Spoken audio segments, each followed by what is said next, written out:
Հարգելի գործընկերներ, հարգելի հայրենակիցներ, ներկայացնում եմ ազգային ճգնաժամի և կառավարման ձախողման մասին ՀՀ ազգային ժողովի հայտարարության նախագիծը։ Նիկոլ Փաշինյանի ղեկավարած կառավարությունը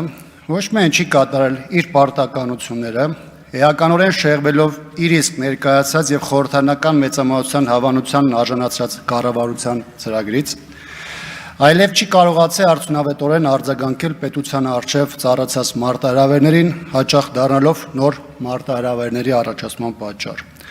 Այսօրվա կառավարիչների գործունեությունը հանգեցրել է համակարգային ճգնաժամի պետական կառավարման ապարատի բոլոր մակարդակներում։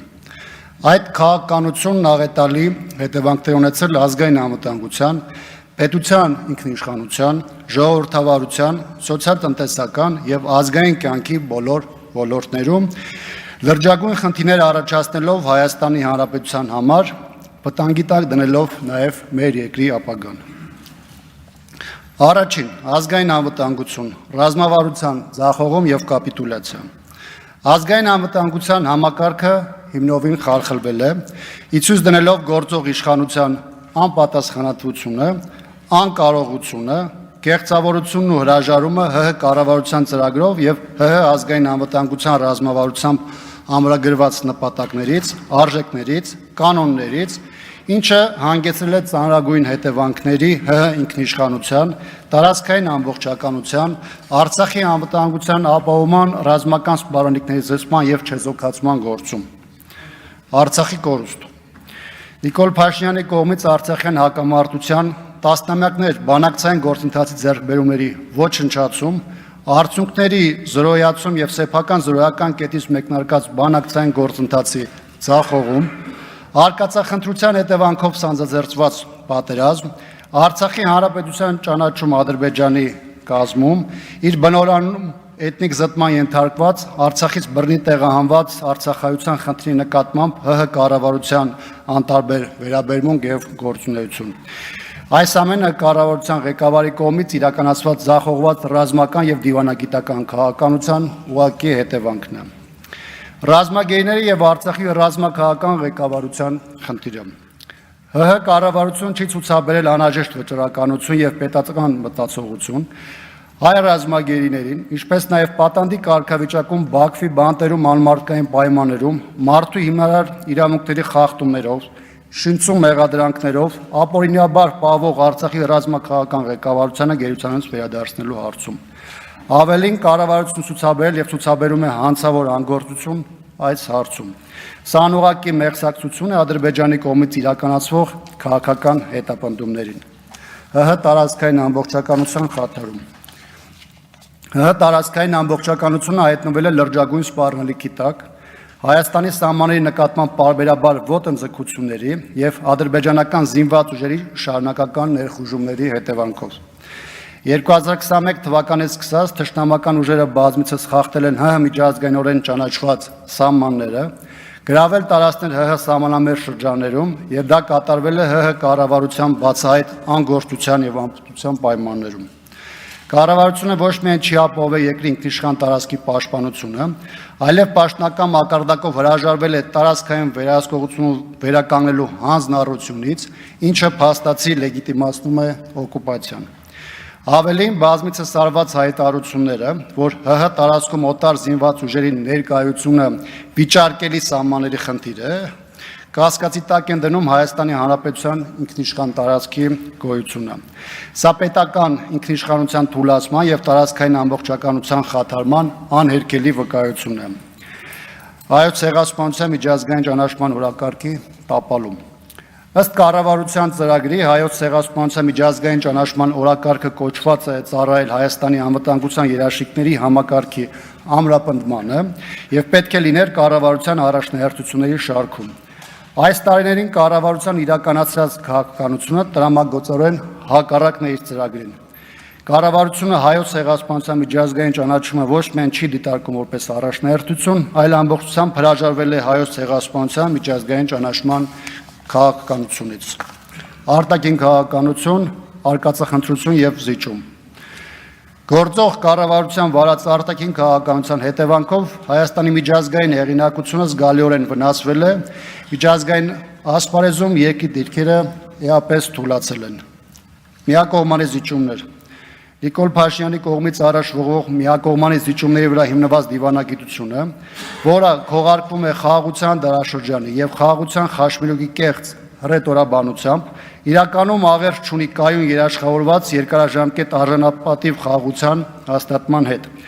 Այս քաղաքականությունը անխուսափելիորեն հանգեցնում է Ադրբեջանի կողմից Հայաստանին հերթական պահանջների առաջադրմանը եւ պարունակում է նոր ագրեսիայի վտանգ։ Հայաստանը կորցրել է երբեմնի ամուր դիրքերը բանակցային գործընթացում, իսկ միջազգային դերակատարները հայկական շահերը սկսել են անցալել որպես երկրորդական, խուսափելով Հայաստանի ինքնիշխանության դեմ ոտնձգություններից հստակ արձանագրումներից։ Դաշնակիցների հետ հարաբերությունները վատթարացում եւ մեկուսացում։ Հայաստանի հարաբերությունները գործող իշխանությունների անհեռատես քաղաքականության հետևանքով վատթարացրել են ավանդական ռազմավարական դաշնակիցների եւ գործընկերների հետ, առանց բավարար եւ կենսունակ այլընտրանքային անվտանգության համակարգերի ձևավորման։ Անկայուն տարածաշրջանում Հայաստանը հայտնվել է խոցելի եւ մեկուսացված վիճակում։ Նահանջ ժողովրդավարությունից եւ մարդու իրավունքների համատարած խախտումներ։ Կառավարությունը համակարգված կերպով եւ անթակույց քանդում է ժողովրդավարական ինստիտուտները Հայաստանում։ Քաղաքական բանտարկյալների առկայություն։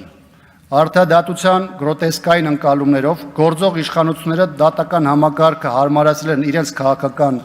հակառակորդներին, քաղաքացիական ակտիվիստներին, քաղաքական գործիչներին, իշխանության ակտիվ քննադատողներին եւ այլախոհներին հետապնդելու, թիրախավորելու, անհիմն ազատազրկելու համար։ Ակնհայտորեն մերժվում է այլակարծությունը։ Խաթարված է ժողովրդավարական ինստիտուտների անկախությունն ու արդյունավետությունը, ինչը հանգեցրել է իրավական պետության սկզբունքի աղճատմանը, հիմնարար ազատությունների սահմանափակմանն ու քաղաքական հետապնդումների աճին։ Քաղաքական շարժառիթներով պայմանավորված քրեական հետապնդումների առկայությունը, ինչպես նաև քաղաքական բանտարկյալների վերաբերյալ փաստացի վիճակագրությունը, վկայում են օրենքի ընտրովի կիրառման եւ արդարադատության գործառույթի քաղաքականացման մասին։ Այս երևույթները բացահայտ հակասում են սահմանադրությամբ եւ միջազգային պայմանագրերով երաշխավորված ազատության, արդար դատաքննության եւ իրավասության սկզբունքներին եւ ակնհայտորեն վկայում են Հայաստանի ժողովրդավարությունից նահանջի եւ ավտորիտարիզմի մասին։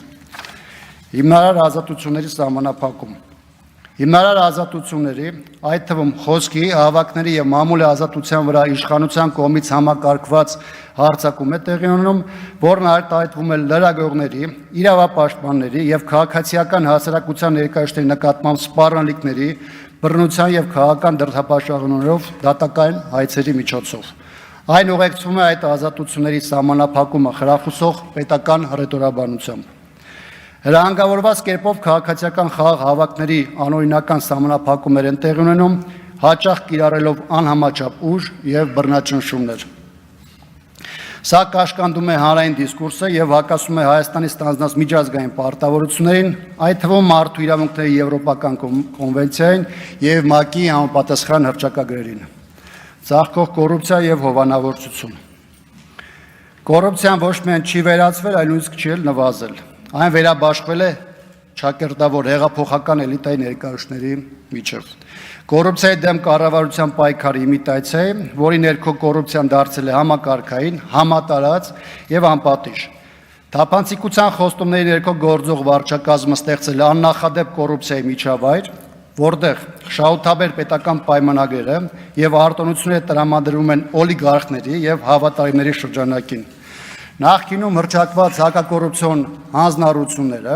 հիմնված թափանցիկության, օրենքի գերակայության եւ ինստիտուցիոնալ վերահսկողության վրա փաստացի վերածվել են ձևականության։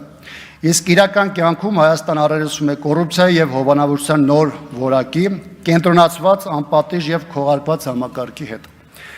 Այս հանգամանքները խոչընդոտում են ՀՀ կառավարման համակարգի զարգացմանը, խաթարում տնտեսական ազատ մրցակցային հիմքերը եւ լրջագույն սպառնալիք են Հայաստանի պետականության ինստիտուցիոնալ կայունության համար։ Հաշվետվողականության բացակայություն։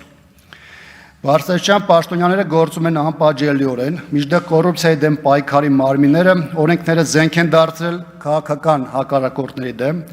այլ ոչ թե օգտագործում են կաշառակերության դեմ իրական պայքարի համար։ Ստեղծված իրավիճակը վկայում է ոչ միայն կոռուպցիայի դեմ պայքարի մեխանիզմների թերի կիրառման, այլ նաև այն մասին, որ պետական վերահսկողության մարմինները դարձել են քաղաքական ազդեցության գործիք զուրկ ինստիտուցիոնալ անկախությունից։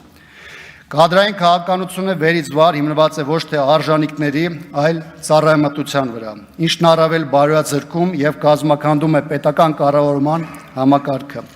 Սա խաթարել է պետական կառույցների արդյունավետությունը, նվազեցրել քաղաքացիների վստահությունը պետական ծառայության նկատմամբ եւ խորացրել պետական համակարգի բարոյալքվածությունը։ Տնտեսական անկում եւ սոցիալական ուսահատություն։ Երկրի սոցիալական տնտեսական կառուցվածքը ձևախեղվել է։ ՀՀ-ում սոցիալ-տնտեսական իրավիճակը վերջին տարիներին բնութագրվում է կառավարման անարդյունավետությամբ, տնտեսական ռազմավարության բացակայությամբ եւ սոցիալական անհավասարության խորացմամբ։ Տնտեսությանն ու սոցիալական համակարգին ուղղված պետական քաղաքականությունը չի ապահովում կայունություն, ներառական աճ կամ բնակչության կենսամակարդակի էական բարելավում, ինչի հետևանքով Հայաստանի Հանրապետությունում առաջացել են խորքային կառուցվածքային խնդիրներ։ Տնտեսությունը կատվածահար է անապահովության, զանգվածային արտագաղթի եւ ներդրողների վստահության փլուզման պատճառով։ Կառավարությունը ունի տնտեսական կայունացման կամ աճի համար որևէ հետևողական ծրագիր եւ հստակ ռազմավարություն, ինչը հանգեցնում է աղքատության եւ գործազրկության փաստացի աճի։ Չնայած մակրոտնտեսական ցուցանիշների վերաբերյալ պաշտոնական հայտարարություններին, տնտեսական իրականությունը այլ է եւ բնութագրվում է բնակչության մեծ մասի գնողունակության շարունակական անկմամբ, գործազրկության եւ աղքատության խորացմամբ, ինչպես նաեւ արտագաղթի բարձր տեմպերով, որոնք պայմանավորված են աշխատանքի սոցիալական պաշտպանության եւ ապագայի հեռանկարի բացակայությամբ։ Մարդասիրական ճգնաժամ։ Պետությունը իդեմս գործող կառավարության լրջորեն ձախողել է Արցախից բռնի տեղանված ավելի քան 140,000 մեր հայրենակիցների սոցիալական պաշտպանվածությունը, հումանիտար աջակցմանը եւ երկարաժամկետ ինտեգրման քաղաքականությանը միտված ծրագրերը, չկան ամբողջական ռազմավարական մոտեցումներ եւ տեղային համակարգված ծրագրեր, որոնք կապահովեն նրանց կենսապահովման նվազագույն պայմանները, աշխատանքի եւ կրթության հասանելիությունը, բժշկական եւ սոցիալական ծառայությունները։ Այս իրավիճակը ոչ միայն խորացնում է փախստականների մարդկային ողբերգությունը, այլև ցույց է տալիս պետության անպատրաստ լինելը ազգային ճգնաժամերին համարժեք արձագանքելու առումով։ Բոլոր ուղղություններով այս համապարփակ ձախողումը պատահական չէ։ Այն Նիկոլ Փաշինյանի քաղաքականության որոշումների եւ անձնական վարքագծի ուղղակի արդյունքն է։ Նրա անձավոր սխալները հանգեցրին Արցախի կորստին։ Նրա անփույթ դիվանագիտությունը անտեսում է մեր ռազմագերիների առկայությունը։ Նրա ավտորիտար հակումները բերեցին իր այլախոհների բանտարկությանը։ Նրա վարչակազմը խթանեց կոռուպցիայի նոր մակարդակ։ Նրա տնտեսական անարդյունավետ կառավարումը լրջագույն տնտեսական խնդիրների առջև է կանգնեցրել Հայաստանի Հանրապետությանը։ Հետևաբար մենք հայտարարում ենք, որ Նիկոլ Փաշինյանը անդառնալիորեն կորցրել է կառավարելու լեգիտիմությունը։ Նրա շարունակական պաշտոնավարումը գոյության սպառնալիք է Հայաստանի Հանրապետության համար։ Կառավարության աղետալի գործունեությունը պետական կառավարման բոլոր ոլորտներում՝ անվտանգություն, արտաքին քաղաքականություն, տնտեսություն եւ սոցիալական ապահովություն ցույց են տալիս նրա հիմնարար անգործությունը եւ տեսլականի բացակայությունը։ Այդ ձախողումների ազդեցությունը վտանգում է հայկական պետականության ապագան։ Ուստի մենք հայտարարում ենք, որ այս պահին արտակարգ իրավիճակի միակ սահմանադրական լուծումը ազգային ժողովի կողմից վարչապետին անվստահություն հայտնելու գործընթացն է,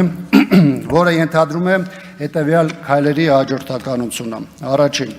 վարչապետին անվստահություն հայտնելու գաղափարի շուրջ պատգամավորների կոնսոլիդացիա, ազգային միասնության անցումային կառավարության ձևավորում, որի գերակայությունները պետք է լինեն։ Կայունացնել ազգային անվտանգության իրավիճակը, վերականգնել օրենքի գերակայությունը,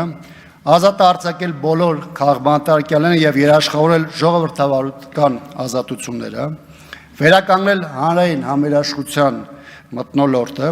կազմակերպել ազատ եւ արդար մրցակցային խորհրդանական ընտրություններ, կասեցնել Հայաստանի միջազգային հեղինակության անկումը, զերծ պահել երկիրը տնտեսական ցնցումներից, Միջազգային հարթակներում առաջ մղել ռազմագերիների եւ Արցախի ռազմաքաղաքական ղեկավարության վերադարձի հարցը։ Մենք կոչ ենք անում բոլոր քաղաքական ուժերին, քաղաքացիական հասարակությանը եւ անհատ քաղաքացիներին, ովքեր հավատում են Հայաստանի ապագային, միավորվել իշխանափոխության այս պահին ամենաիրատեսական եղանակի վարչապետին անվստահություն հայտնելու գործընթացի շուրջ։ Փոփոխությունների ժամանակը հիմա է, նախքան վերահաս եւ հնարավոր է նաեւ կործանարար նոր աղետները։ Հարգելի գործընկերներ, սա այն նախագիծն է, որը մենք մտցրել ենք շրջանառության մեջ։ Սրա հետ կապված նաեւ վերջին ամիսներին բավականին ակտիվ գործընթաց է տեղի ունենում։ Բավականին մեծ թվով հանդիպումներ, քաղաքական կոնսուլտացիաների ժամանակահատված է։ Եվ այս տեսանկյունից նաև ես ուզում եմ հավելել նաև հետևյալը։ Վերջին ամիսների ընթացքում բազմաթիվ քննարկումներ եղան առայն, թե երկրում ստեղծված աննախադեպ ծանր ու ճգնաժամային իրադրության պայմաններում հավաքական առումով ընդդիմությունը ինչ անելիք ունի, ինչ առաջարկ ունի հասարակությանը եւ որն է պայքարի ամենաարդյունավետ ճանապարհը։ Հանրապետականը իր հստակ դիրքորոշումը արտահայտել է, ինչը դրսևորվել է պատիվ ունեմ խմբակցության նախաձեռնությամբ, կառավարությանն անվստահություն հայտնելու գործընթացի մեկնարկով։ Թեպետ մենք մեր մոտեցումը ի սկզբանե ներկայացրել էինք, սակայն մշտապես հայտարարել ենք, որ պատրաստ ենք ոչ միայն այս գործիքի, այլ ընդդիմադիր դաշտում առկա այլ գործիքակազմերի ու առաջարկների շուրջ քննարկումներին, որովհետև մեզ համար առաջնայինը լայն կոնսենսուսի համախմբման գործընթացի ձևավորումն է։ Այս ամիսների ընթացքում բազմաթիվ քաղաքական եւ հասարակական ուժերի, նախաձեռնությունների, գործիչների եւ պարզապես իրավիճակով մտահոգ քաղաքացիների հետ ենք հանդիպել։ Առավել առարկայական քննարկումները, որը ունեցել են ավելի ինտենսիվ բնույթ, ունեցել ենք վերջին 2-3 շաբաթվա ընթացքում քաղաքական դաշտի տարբեր մասնակիցների, դերակատարների հետ հանդիպումներում։ Եթե ամփոփեմ վերջին ամիսների քննարկումները, ապա ակնհայտ է, որ առնվազն մի քանի առանցքային հարցերում ընդհանուր առմամբ ունենք ձևավորված կոնսենսուս։ Առաջինը դա վերաբերում է կառավարությանն անվստահություն հայտնելու հիմքերին, որի հետ կապված իրական ընդդիմադիր շրջանակներում մոտեցումները ներդաշնակ են։ Երկրորդ, ներընդդիմադիր դաշտում կա հստակ փոխհամաձայնեցում այն հարցում, որ պետք է առարկայական քայլեր ձեռնարկել գործող իշխանությանն ու նրա ղեկավարին կոմֆորտ զոնայից դուրս բերելու եւ իրականության հետ առերեսվելու համար։ Երրորդ, ընդդիմադիր դաշտում գերիշխող է այն մոտեցումը, որ չպետք է թույլատրել իշխանությանը սեփական օրակարգը հասարակության վզին փաթաթել է եւ ընդդիմությունը պետք է այս առումով նախաձեռնողականություն դրսևորի օրակարգի ձևավորման եւ խաղի կանոններ թելադրելու առումով։ Չորրորդ, ընդդիմադիր դաշտում առկա է ընկալում, որ մեր երկրում ու դրա շուրջ տեղի ունեցող իրադարձությունները կարող են պատուհան բացել ներքաղաքական պրոցեսները արդյունավետ ռեսերի վրա դնելու եւ մեր քաղաքացիների առաջ բարձր պատասխանատվություն ստանձնելու համար։ Հինգերորդ, ներընդդիմադիր հարաբերություններում ավելի շատ առկա է փոխըմբռնման, միմյանց ձեռք սեղմելու եւ համախմբվելու տրամադրություն, քան հակադրվելու, ինչը բարենպաստ պայմաններ է ստեղծում համազգային ճակատի ձևավորման համար։ 6-րդ, բոլորս էլ գիտակցում ենք, որ մեր քաղաքացիներն իրադրության առանձնահատկություններն ու վտանգավորությունը գիտակցելով մեզանից ակնկալիք ունեն, որ մենք շարժվենք ոչ միայն ընտրական տրամաբանության շրջանակներում, այլ անենք մեզանից կախված հնարավորինը միջև ընտրություն իրավիճակ փոխելու եւ այս իշխանության ագրեսիան սեփական ժողովրդի նկատմամբ զսպելու ուղղությամբ։ 7-րդ, մեր նախաձեռնած քննարկումները նաեւ ցույց տվեցին, որ կա բավականին լայն ընկալում առայն, որ գործող իշխանության առաջնորդի պաշտոնավարման յուրաքանչյուր օրը հղի է մեր երկրի համար ծայրահեղ վտանգավոր հետևանքներով։ Օրինակ, երբ քաղաքական դիսկուրսում նոր էր շրջանառվում կառավարությանն անվստահության հայտնելու գաղափարը, արդեն այդ պահին ստեղծված իրավիճակային սրացումներով հայ առաքելական եկեղեցու դեմ իշխանական սարսափելի հարձակումները դեռ այսպիսի ծայրահեղ մակարդակի չէին հասել։ Եկեղեցու երկու հարգված սրբազանները դեռևս չէին կալանավորվել։ Մեզ հետ միասին էր մեր ընկեր Արտուր Սարգսյանը, արցախցի մեր գործընկեր Դավիթ Գալստյանը, Նահատակված մեր հայրենակից Ակոբ Ռոստոմյանի հարգարժան հայրը, Արա Ռոստոմյանը, բազմաթիվ քաղաքական բանտարկյալներ, բարերար Սամվել Կարապետյանը, ի վերջո չկային Վաշինգտոնյան պայմանավորվածություններն ու հասարակությանը մոլորեցնող տոտալ կեղծիքի արմատական դրսևորումները։